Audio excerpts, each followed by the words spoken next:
State Education System Victoria. Join us this session with us is Felicity, Carla and Genevieve. Before I continue, let's quickly introduce the panel to our guests. Chung, Chair of the committee, Deputy Chair, Brian Batchelor, Ms. Ian Pioli, Ms. Melina Bath, Mr. Joe McCucken, Ms. Moya Deming, and we also have Michael and Renee, Dr. Heath on Zoom with us as well. But before we continue, I'd just like to inform you that this information regarding the information provided, all evidence taken is protected by public privilege and is provided by Constitution Act 1975 and further subject to the provision of the Legislative Council standing orders. So therefore, the information provided during this hearing is protected by law. You're protected against any action, what you say during this hearing, but if you go elsewhere, we repeat the same thing. Those comments may be not protected by this privilege. Or any deliberate false evidence or misleading of the committee may be considered contempt of Parliament. All evidence is being recorded. You'll be provided an approved version of the transcript following the hearing. The transcript will already be made public and posted on the committee website. So just for answer recording, could you please state your full name and the organisation you're representing tonight, please? Hi, thank you. My name is Fliss Marlowe. I use they, them pronouns. I'm from Rainbow Families at Switchboard. Felicity. Hi, I'm Cara Gleeson. I use she, her pronouns and I'm from Our Watch. And I'm Genevieve Shepherd, she, her pronouns, and I'm from Our Watch. Thank you. Welcome, ladies. Welcome to this lovely session. I'd like to quickly invite you for a short opening statement because we've got a lot of time for the committee to ask questions. So if just feel free to have a quick short opening statement. Lovely, thank you. So I just wanted to let you know, I guess, that I'm a parent of 3 children. I'm also been an education support staff member and doing student wellbeing in a number of high schools over the last couple of years, and I'm a trained teacher. Like it was said in the previous one, I did suffer some burnout from doing student wellbeing during COVID, so no longer work in that field at the moment. What I really think is really important is that 20 years ago, Rainbow Families were fighting campaigns to be recognised on birth certificates, have access to IVF and other areas of support. And when we're thinking of Rainbow Families, I'm talking about LGBTIQA+, parents and carers, and our children. We had 3 slogans at that time, 20 years ago. We talked about love makes a family. We talked about Australian families come in all different shapes and sizes. But one of the ones that was really important and continues to resonate is that the law needs to catch up with the reality of our children's lives. And so here today, my presentation is going to focus primarily on the wellbeing component of FISO 2.0 as part of this inquiry, and consider the issues that our children face when we think about being reflected in a curriculum, reflected in terms of their lived experience, their family diversity, their needs, their own sexualities and genders, and how we create a wellbeing environment in our schools, communities, from early childhood to secondary that's inclusive, that's welcoming, that's diverse, and has a curriculum, has books, has teaching staff, and has an environment that is welcoming and inclusive. Thanks, I'll jump in if I can. Thank you so much. Our Watch is really grateful for the opportunity to provide evidence as part of this committee's inquiry. Our Watch is the national leader in primary prevention of violence against women and their children in Australia. We're guided by our national framework, Change the Story, and we work at all levels of our society to address the deeply entrenched underlying drivers of violence against women, especially those stemming from gender inequality. We recognise and note that the committee is investigating a broad range of topics around the trends in relation to the education system, but we want to specifically look at respectful relationships education and the role there as well. We have extensive experience in our respectful relationships education, or RRRR, working with the Victorian government over a number of years, and we really commend the announcement and continuation of that funding yesterday, and we really look forward to answering questions and discussing the evidence based in this area. Thank you. Genevieve, thank you. So quick start. Ms. Barfoot, to start off, please. Well, thank you very much. And I'm just reading the bio. Our Watch was an independent not-for-profit, so that was going to be one of my questions, established by the Commonwealth and Victorian governments in 2013. I think we've been living under a toadstool if we haven't been recognising what's been happening in this state in terms of violence against women and just the tragedy of it all and the impact that has not only on the person who's no longer with us, but also those families and the ripples of those families. I'm interested in how that development since 2013 to now, how are those respectful relationships education working in our state schools? What is working well? You know, what do you feel isn't working? What could be improved? And I know you've got a number of recommendations there that you can speak to, but kind of drill down in the classroom or across schools. What's working? I might just open up and then pass to my colleague Jen, if that's all right. I think you're right. The significant and tragic deaths and murders that we've had in Victoria and across Australia are the tip of the iceberg of the violence and discrimination that women and people are experiencing across Australia. Respectful relationships education is one of the most powerful tools that we have to be able to address what drives violence against women and gender-based violence. I'll pass over to Jen to talk about more.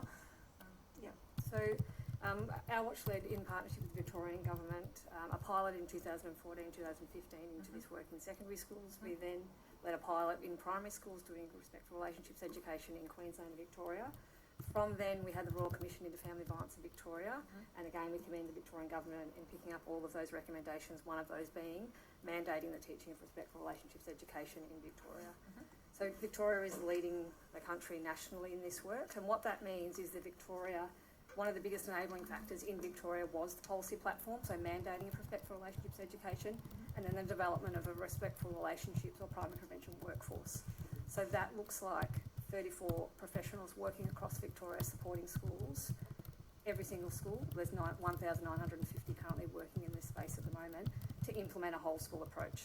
So, and in addition to that, we also have the development of a specific teaching and learning materials, the 4 Rs, or rights, resilience and respectful relationships education. It's really important to note here that respectful relationships education is more than just the curriculum.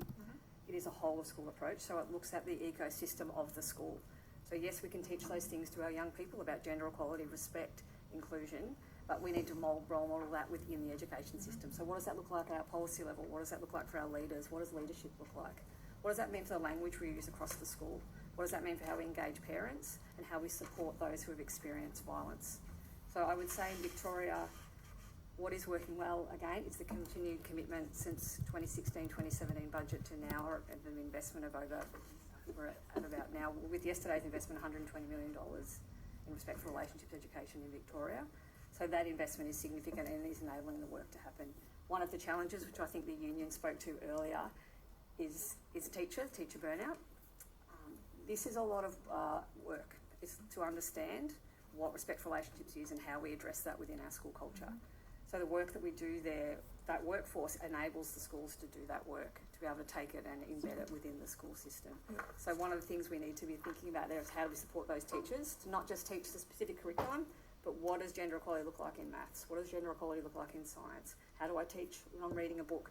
How do I talk to young people about the language in that book? So it's about taking it across the whole curriculum as well. So there's a really big piece about supporting our teachers and supporting our school leaders in a space that we know is receiving quite a bit of backlash and resistance to this work. How do we support our leaders, as we've seen principals in the last couple of weeks in Victoria stand up and really lead in this space? Thank you. I've got more questions, but I'll defer to the buzzer. You'll be Chair. Thanks, Chair. Lisa, I might start with you. Yep. Pretty disturbing scenes in Sydney overnight where books about same-sex parenting have been banned from the library.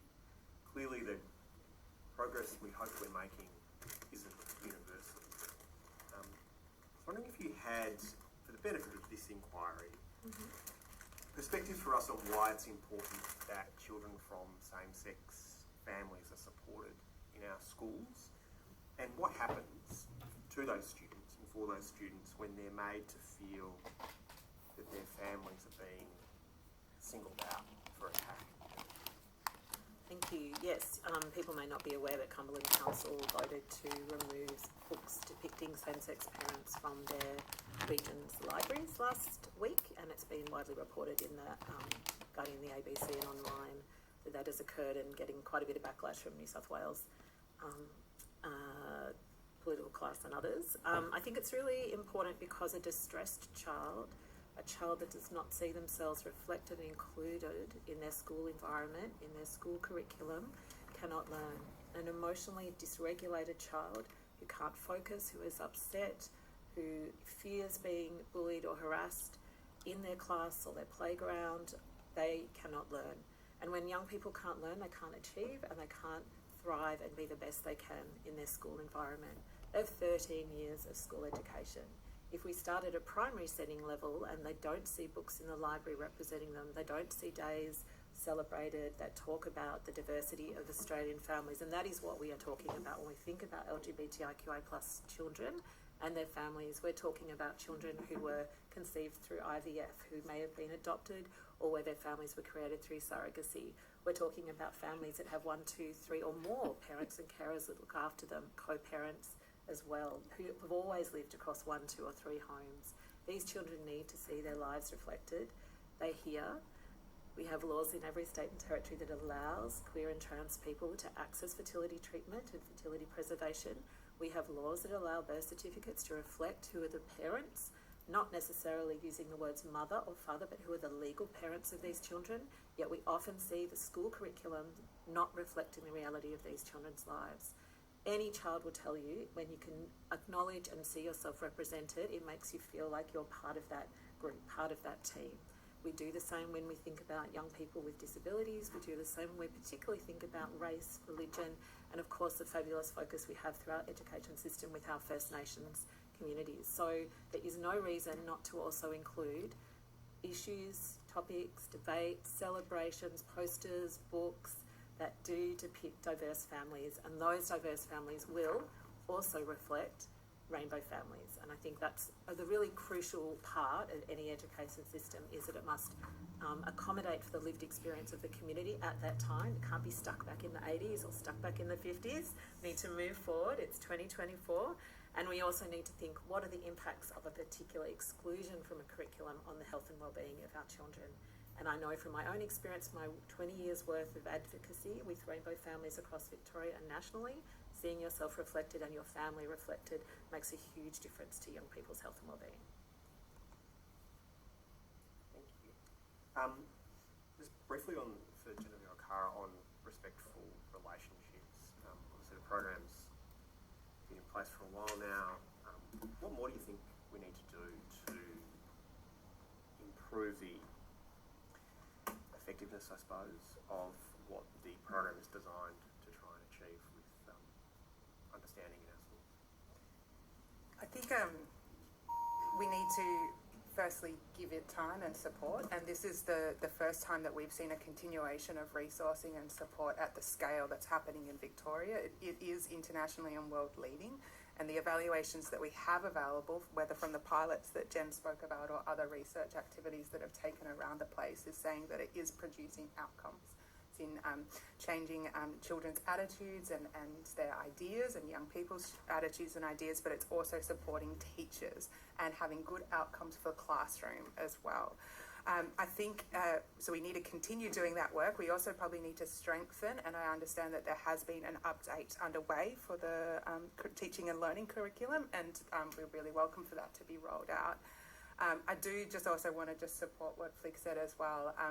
While we're speaking specifically about violence against women, our Watch's vision is for violence not to be taking place in our community, and we recognise the structural inequality and discrimination that's been taking place, in particular for LGBTIQ people at this point in time.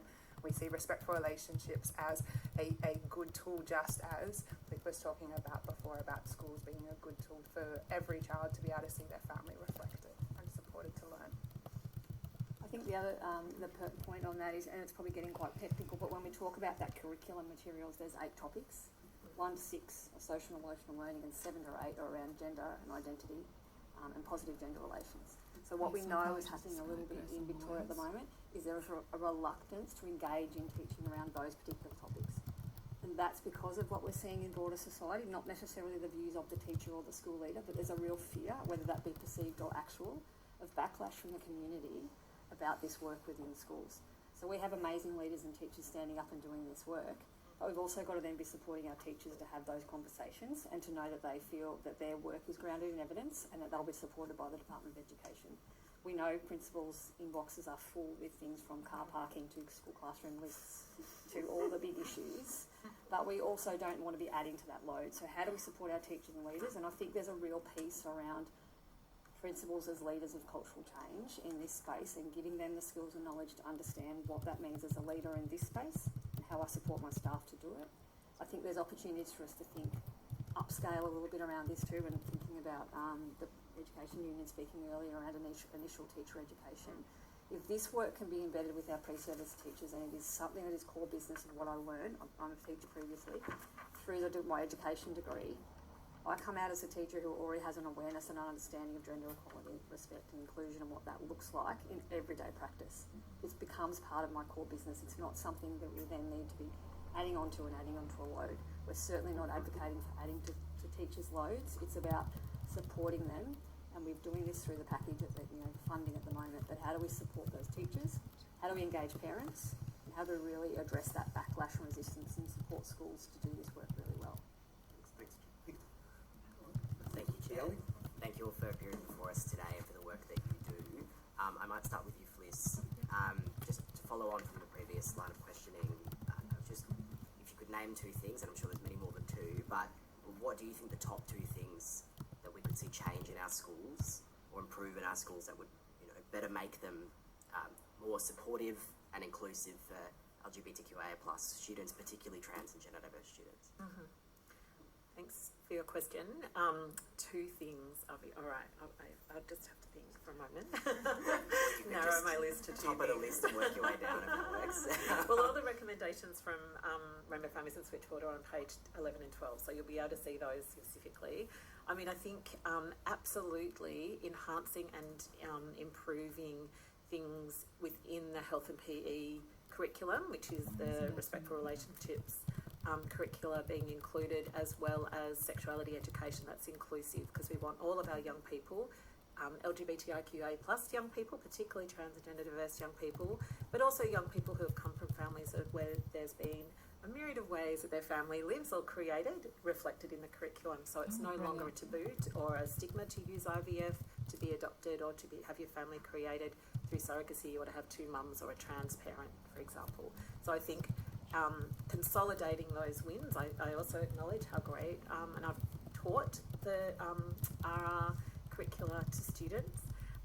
So I think it's really important to consolidate that, continue the funding and enhance it, and bring it, be future-proofed around the curriculum being updated to ensure we're keeping up to date with what the young people, where they're at. I'm always out of the loop, always get the language wrong. And I think the second thing is, we need systemic change from the government level all the way down to early education sector, to the primary school sector. We need systemic change that remembers that LGBTIQA+ people are members of families, that we're not isolated people, we're not lonely people, we have relationships, we have care responsibilities, we have people we nurture and love, and that we can be parents, co-parents and carers. And sometimes we fail to do that. We tend to just isolate LGBTIQA people as their own individual and think of their wellbeing and health needs just for an individual. But many of us have families that also, I've got family of origin, I've got my own family that I need to care and think about. And some of the ways we talk about trans and gender diverse young people, or the ways we talk about LGBTIQA+ people in general, can have a huge negative impact on my children, two of which are trans. One who dropped out of school and never went back after COVID, so it should be in year 12 but isn't, and one who's having a school can't experience at the moment around being their mobility issues within a school community. And the reason my older child didn't go is because they experienced trans bullying all the way through, and the first day they tried to go back in year 11 last year, it was the first day they experienced bullying. They were unable to return. They're too scared to go back to school. So that's a really difficult thing as a parent to go through, and a really distressing thing. So I think acknowledging the impact of trans bullying, gender hate, anti-trans activism on these young people in their day-to-day reality, too scared to leave the house in some cases, needs to be acknowledged across the whole education system from the state government down. Thank you. And just two small things. I mean, you didn't say how big that has to be. That's so crucial. Thank you. just for the remainder of my time on respectful relationships, obviously fantastic work that is going on.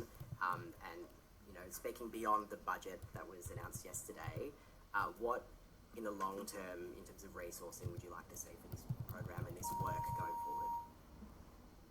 I think, as Cara pointed out, it's continuing and it becomes part of core business of schools and the education system. So we're not waiting for 4-year budgets to see whether this work is continuing.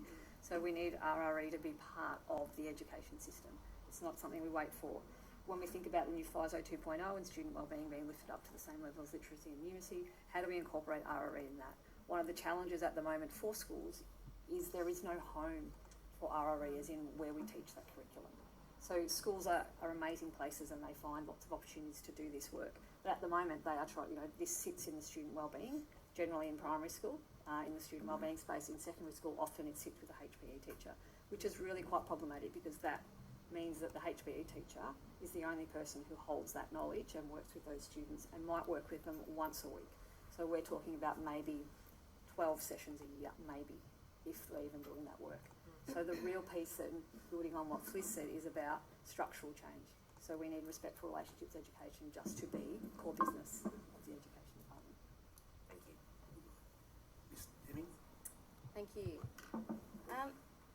So I've got a few questions. If I just put them out there and you guys decide amongst yourselves who to answer, thank you. I just wanted to start off by saying, I really appreciate how you obviously care about kids, and what you said about kids who are unhappy and afraid about being bullied and how they can't learn, that's absolutely true. I just wanted to push back a little bit on the way that you framed the resistance to this curriculum. I'm one of the people and a teacher and a parent who has massive resistance to this program. It's not because I disagree with the fundamentals of what you're saying. And I have, for years and years, been going around speaking to parents about this. They're not anti-trans, they're not anti-LGB. In fact, the LGB union is like a massive fan of mine because they agree with me. The fact is, from my perspective, personally, and from what I've heard, and I'd just like to hear your response back because I haven't had a chance to speak to someone like you about this, is that I have found that the resistance is based on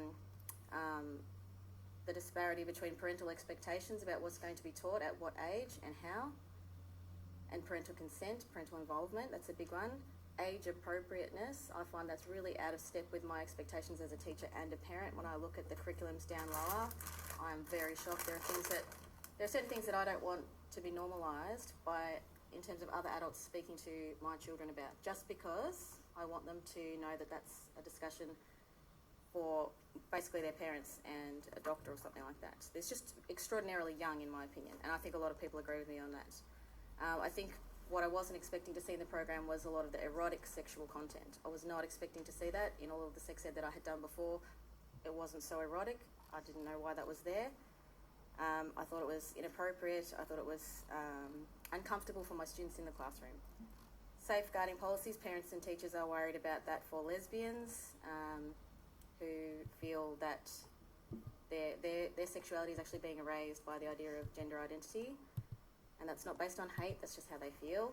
Girls, obviously, feeling like they don't have access to the privacy of a single-sex toilet or change room, or they're going to be put in a room. And they don't hate the trans kids, they don't. But they just have this obvious desire for sex-based privacy. The teaching methodologies was something that stood out to me in particular, which introduced role-playing. And role-playing things that I found very shocking, and then this new concept of having to debrief the students because they might be traumatised by it. I'll give you some examples from respectful relationships. You are a 16-year-old girl who was sexually assaulted by her boyfriend. You do not want to see your boyfriend, but he goes to the same school. You do not want to go to school and your grades are really suffering. Like, it's an important topic, but I would not get kids to role play that. As a kid who was in a classroom as one of those people who had been assaulted, I would have found that extraordinarily traumatic. Here's another one. You are a 15-year-old boy who has been forced to give your uncle oral sex. You are so ashamed, but are scared that he will hurt you if you say something. I won't go on, but I find the role-playing aspect of that extraordinarily a massive and extraordinary change, and I worry about the kids for that. Also, even in the way that you guys were talking, I noticed that there's no framework for expressing concerns about these programs that aren't somehow anti-trans hate. And I think the students feel that as well, and the parents, and I think that's one of the the key sources of resistance. Anyway, that's my point of view, and I just wanted to hear what you have to say about that. Give you a chance. To you and go? Yeah, absolutely. Part 8 of our recommendations talks about improving facilities funding and infrastructure funding for primary and secondary schools to absolutely do that. Include single cubicle, gender neutral toilets for anyone in the school community, whether it's a visitor, a parent, a carer, a teacher, an education support class, an aide, and a student, to have access to a change room or a toilet or a bathroom that is gender neutral, so they can make a choice about where they would like to go. Absolutely. Change rooms are also incredibly important, so that everyone, and it also, I find in many schools I've worked in, it becomes the ad hoc thing is the disability toilet, and I don't approve of that, having a child who needs mobility aids to get around. They find that really difficult when they have to use a disability toilet, and it's not appropriate. I think if you looked at part 8, we talked about we needed all gender single cubicle toilets and change rooms available to everybody, including sensory wellbeing rooms and other places. So we're thinking about the whole school community requiring places in the school they can regulate, be safe, go to the loo, refresh, get back into class. In terms of things like some of the delivery, my experience of delivery, having worked in a number of schools and also been looking at teacher training for about over the last 20 years, that's primarily what I have done, is that you always have a group agreement. You always have an agreement and a safety warning, and that is discussed very thoroughly in front of the Respectful Relationships curricula, where it talks about when you're sitting in a classroom of 16-year-olds, which would be Year 10 students, which is the last year you really do RRR, or Year 9 students who are 14 or 15, you have a group agreement. You say, what are the things that we're going to be aware of? We're going to be aware of not judging each other, keeping what's said in the room. Who do you talk to if you're upset by the content? What do you do when you want to leave the room because you are upset? How do you indicate to the teacher? Have you got a wellbeing person? We always had a wellbeing person attend or be available when these curriculums are being taught in Year 9 or 10 classes or other classes. So I think some of the safety concerns are dealt with because the teacher, this model allows it to be a teacher who has become potentially a trusted adult or a person that the child knows pretty well, who's seen around the school. They're teaching the curriculum. It's embedded within the school community. It's not an external provider coming in for a day, doing their thing and leaving. It's actually all about embedding that care and concern into the school, because we know when a child has a trusted adult, and child safety standards talk about this constantly, they say that if a child has a trusted adult they can talk to, they're more likely to disclose sexual assault or other issues, because it is someone maybe outside their family they feel confident will support them. And that's what a teacher is showing when they set up a group agreement. They talk about the parameters in which discussions will happen, and they deliver this material with kindness and care. So I think that hopefully responds to some of the sort of day-to-day concerns I would see as a parent, but also as someone who's worked in this field previously. I think I just wanted to push back also a little bit about the LGB Alliance. Like they, I think who you were talking about, who you work with, Moira, or who you said were fans of yours, and they are an imported organisation that is in Australia now. LGB literally just means lesbian, gay, bisexual. They are anti-trans. If you look at their website and other materials, they are not supportive of gender-affirming care that saves the lives of our children and our older trans community. So it is just really important when we talk about the groups and the different groups, that we're very clear about the aims of these groups and how they're articulating their support or lack of support for certain social changes at the moment, and that would be the same with this curriculum.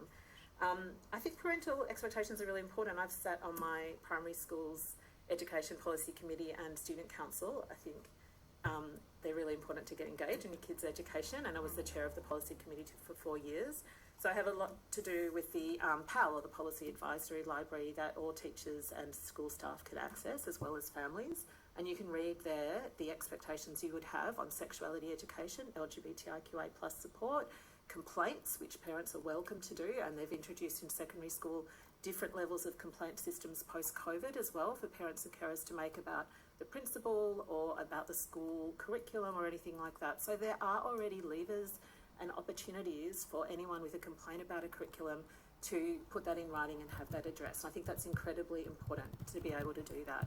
There's Parents Victoria, there's Parents Line, there's other support mechanisms parents and carers can use to ascertain what their rights and responsibilities are and what actions they can take. And I do think that parents have that right and responsibility, and I approve of that being the case. So I hope that just maybe reflects to the rest of the committee some of the concerns that Ms. Deeming was raising, and those would be my responses. I'm happy to give more responses in writing later. Just one more thing, Trung, if you don't mind, just very Also, quickly. Yeah. Did you? Just would- Oh, do you want to speak I to think Oh, that- absolutely, quickly, like, absolutely. We just really agree. I know Jen earlier was talking about a whole school approach, and that needs to include community and parent expectations and engagement. And when it's done well, and we've seen it done well in some Victorian schools through Respectful Relationships education program, there is an engagement and it's a discourse in between the parents, the teachers, the children, and the broader community as well. So that's really, really important. Age appropriateness, I do think, is really important. My understanding of the current 4Rs is that it is best practice in age appropriateness. Those examples that you read out, I'm not familiar with them, and would to sort of hear where they're from. Yep, they're from the actual curriculum. Okay, we can have a look at that, yeah, because we do trust the teachers and the experts that have come up with this work to be looking at what's in the room, who's in the room, and how they can be supported. And I think that that's why it's so critical that Respectful Relationships education is delivered as part of the education system. It's not some stranger coming in for an hour and talking about this. It's people that have that long-standing relationship with family and students. And I think that echoes what Chris was saying before as well. Thanks, I know it's more a question. I'm happy more you It's a very ask quick them. one. Quick questions. We probably noticed, and I'm quite happy because a few other members want to ask questions per Okay. time. And please do submit those answers. I'm And sure you've written those questions down. So Yep. more you just want to put Yep, that and I'm happy to question. give you the page numbers of what I was Yep. reading out Yeah, there. that'd be great. I just want to push back again on the idea of being anti-trans for not supporting trans development care for minors, especially in light of the CAS review that's just come out. We can all disagree about this, but the people who disagree about it do so out of care for children, just as much as you agree with it because you care for children. I think that's one of the very, very biggest problems in this whole sphere, is that everyone's demonising everybody else. But I can see you care for children. It's undeniable, but I do as well. I just genuinely, I disagree. That's all. It's not anti-trans. I'm open to persuasion. I can't see it, and I think that's one of the issues. But anyway, thank you so much for your time, and I appreciate you responding to my questions, actually responding to them and taking them seriously. I do appreciate that. Thank you. Thank you. Well, just with those questions, I know it's quite a few questions. Just please do submit those answers. We will. Thank you. We will. Well, and during my time, Michael. Up to you. Thank you, Chair, and thank you for joining us today and for the work that you do. I note from your submission you say that the program is nation leading, and indeed I think you mentioned world leading before as well. Particularly just in light of some of the previous questions, I'll just be keen to hear from you why the program has been developed in the evidence-based way that it has, some of the evidence that's borne that, and also some of the outcomes that you've seen and been able to show through the program. Thank you. Thanks, Michael. So the curriculum, if you're talking about the curriculum component of it, that's separate to what we're talking about, the evidence-based for respectful relationships education. So that's been developed based on international and national evidence over the last 30, 40, 50 years in this space. This isn't new work. We're not bringing anything new.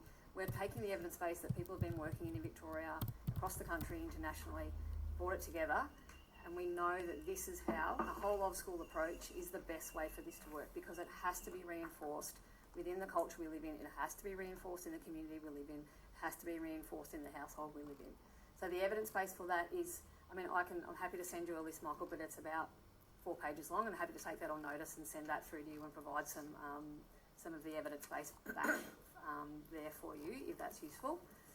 Yeah, terrific. I guess particularly in terms of the outcomes that you're seeing, though, I'd be really keen to know more about, particularly with student behaviours. I know you're a very important part of that, but you're only one part, and there's other factors, positive and negative. We saw, and there are a number of external forces, such as some very disturbed people overseas, Andrew Tate for one, some very negative things that a lot of young men, young students are exposed to. So I know that you've got a lot of headwinds against you as well, but can you talk to me about how you felt about some of that and some of the outcomes that you received through the program. Yeah, great question, Michael. And it's an ever-challenging world in this space for our schools and for our teachers, and we recognise that. And I think Fliss spoke to that need to be constantly, up to date and being able to talk to that work. When we talk about primary prevention, which is what Respectful Relationships is, a primary prevention initiative to prevent gender-based violence. To prevent gender-based violence it's a long-term game. So we're talking about short, medium and long-term outcomes that we're looking for within Respectful Relationships education. So in the short term and through the pilots, the short and medium-term outcomes that we are seeing through Respectful Relationships education is that increased student knowledge and positive attitudes towards and confidence in discussing issues around gender-based violence. We know there's a decreased student adherence to gender stereotypical attitudes and occupations. So when we worked with, in the pilot with grade 1 and 2 students, for example, we talked to them, we did some evaluation beforehand about what jobs could you do when you grow up? What activities could you do in the playground? What can you play with? And then we implemented Respectful Relationships education curriculum over a term, so a 12-week period, and then we evaluated those young people, and really interestingly we saw a real shift in their gender attitudes, particularly interestingly amongst our young boys. So they saw it was more acceptable and okay for them to play with dollhouses. They saw that it was okay they wanted to grow up and be a florist. So we know that when we do this work and we do it with care, we're having a real impact on how children see themselves and how they see themselves in the future. Improve student-teacher relationships, as Fliss spoke about. When this work is done, and hence why it is a long process, that safe space for young people is fundamental to anything a teacher does in a classroom, regardless of the work. Our safe spaces in our classrooms are fundamental. And the relationship they build through young people and becoming a trusted adult, when they can have these discussions about consent or about issues that happen in their daily life with their teacher, we know that's improving their relationship with teachers, which improves that behaviour relationship within the classroom. So we need to continue to do that work and to build those relationships and to be working alongside the evidence base and building it, because we know that it's having an impact, but we need to be thinking about short, medium, long-term games and how we're getting there. Thank you, Michael. Thank you. Much more I could ask again, but my time's up, so thanks very much. Joe, yeah, thank you. It's been an interesting discussion here. There's a lot to talk about in 4 minutes. I don't think we could do it justice, let alone 4 hours. I come to this conversation having been a teacher as well, and I'm a gay man, and I find a lot of the stuff that's spoken about in this space a little bit confronting given my experience. But my real concern is that there's a curriculum that's in schools that probably it lacks probably a parent consent because of the age inappropriateness of some of the content. Education has dropped. You guys obviously have had some experience with some pushback on that. Can you talk about some of the issues that have been raised and how you intend to deal with that? I can talk in general terms, so I'm not a previous teacher, like many people around this table, so just put that caveat there. Look, age appropriateness is just really, really critical. And I think what Jen was just talking about, the work that we did with grade 1 and grade 2 children, that work was really about who you want to be, how you see yourself, how is your relationships with your friends, your teachers. It was not content that was appropriate for a 16 or 17-year-old. And just like we teach a different style of maths to 6 and 7-year-olds, we need to teach a different style of respectful relationships education to the right age group. I know, and in a lot of the work there is the teaching and learning, but then there is also the trust within the teacher to be able to adapt to who is in the room and what do they need in that particular space. And I think that that's why teacher support and teacher professional development is really, really critical. I do think when we've seen it done best, and Jen might be able to talk from other examples and in more particulars, parents are a part of the solution. Like, we're around the table, we're talking about these things, where I've worked with some parents who have said that this has just been fantastic. I've seen a change in my child at home, the way that they interact with their siblings, the respect and intention that they have in their behaviour is really important. So I think it's just about trying not to create any division, or it's not about either or, it's about all of us working together, and that's the only way that I think we'll be able to combat the big waves that are happening through the Andrew Tates and the online world to be able to support our young people to grow into healthy human beings. Do parents have the ability to have their child opt out of this? I don't know the project in school? technicalities of that one. They can. So, yep. Yeah, they can. Yeah. We have not seen any students to date that I'm aware of opt out of the work because fundamentally, when we're talking about gender inequality, every parent wants their child to be able to ensure that they live in a gender equitable world. And I think that's the framing, and it can get taken in other spaces. And I think we need to be really clear about the key messages about what the work is that we're trying to do in this space.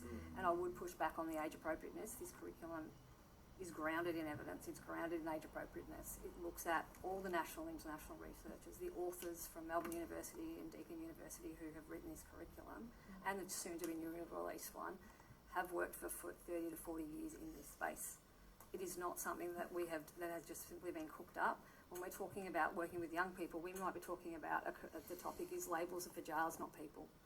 That's how we talk about it with 5 and 6 year olds. When we talk about if it's consent, we don't use the word consent. We're talking about, can I please borrow your backpack? Can I borrow it again next time? Just because I said yes once doesn't mean I can borrow your backpack again next time. So we need to be really clear and not get caught up in sometimes the vitriol around this work that it is very much grounded in evidence-based. We would not be, and the government, Victorian government, I would highly doubt would be investing in a program at this level if it wasn't evidence-based. I hope not. One of the, I guess for me at least, you'd want to think that at the end of this, there is, some sort of outcome in place would be to essentially de-label or destigmatise individuals in society so that whatever your sexuality might be, whatever your situation might be, nothing is an issue. Would that be a fair comment to make?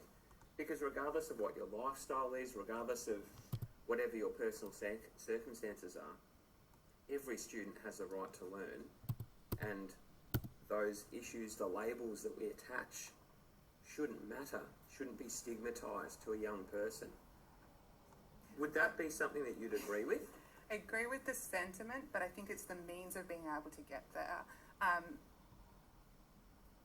The structural nature of what happens in a classroom when one child or one family is sort of discriminated against means that we can't just erase that and go, there's no labels, everything's okay, we're all equal in the room. We know that we actually need to have a really critical reflection and an analysis of what's taking place in that spot. That might be the end, and that would be a fantastic end, but in the process of reaching that end, I think we need to be using what the evidence base is telling us, and it's to understand what is happening in every moment that would be affecting either the experience of violence, the experience of discrimination, or other sort of types of things that affect your ability, in this instance, to learn and become the person you should be. It's such a complex area, and I know there are a number of different perspectives that feed into it, but I appreciate the way that you've engaged, and thank you for that.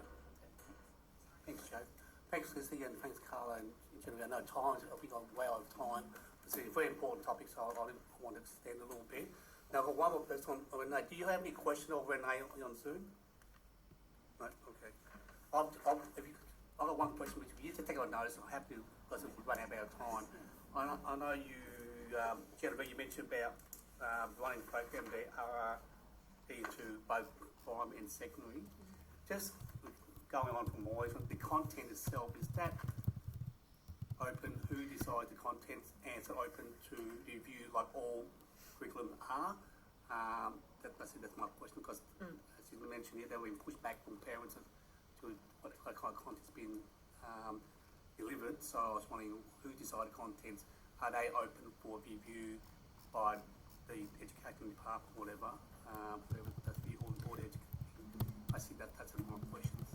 So we put recommendations put on lesson to what. Yeah, all the 4 hours are open, and we can happily provide that information to you on notice. But thank you so much for coming in, and it's kind of content that's really important. Thank you for your time. Thank you. Thank you. Suspend the recording.